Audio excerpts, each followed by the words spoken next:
Hi అండి, సమ్మర్లో మన బాడీ డిహైడ్రేట్ అవ్వకుండా ఉండాలంటే ఇలాంటి సర్బత్తులు తాగవలసిందే. మరి సర్బత్ ఎలా ప్రిపేర్ చేసుకోవాలో చూసేద్దామా. ఒక దంచిని తీసుకొని అందులో కొన్ని మిరియాలు, 2 ఇలాచీలు, కొంచెం సోంపు వేసి మెత్తగా పౌడర్ చేసేసుకోవాలండి. సో మెత్తగా పౌడర్ చేసుకొని ఒక బౌల్లోకి అయితే వేసేసుకోవాలి. తర్వాత ఒక అరించి అల్లం ముక్క కూడా వేసుకొని కచ్చాబచ్చా దంచుకొని బౌల్లోకి వేసేసుకోవాలి.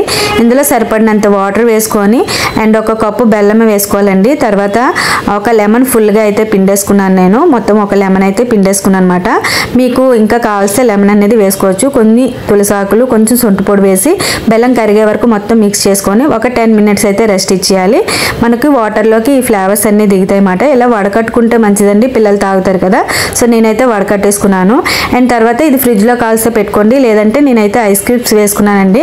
ఇంకా చల్లగా సర్వ్ చేసుకొని తాగితే పిల్లలకి కానీ పెద్దవాళ్ళకి కానీ హెల్త్కి చాలా మంచిదండి. అండ్ పిల్లలకి కూడా బాగా నచ్చుతుందండి, అంత టేస్టీగా ఉంటుంది. ఈ వీడియో నచ్చితే లైక్ చేయండి, అలానే సబ్స్క్రైబ్ చేసుకొని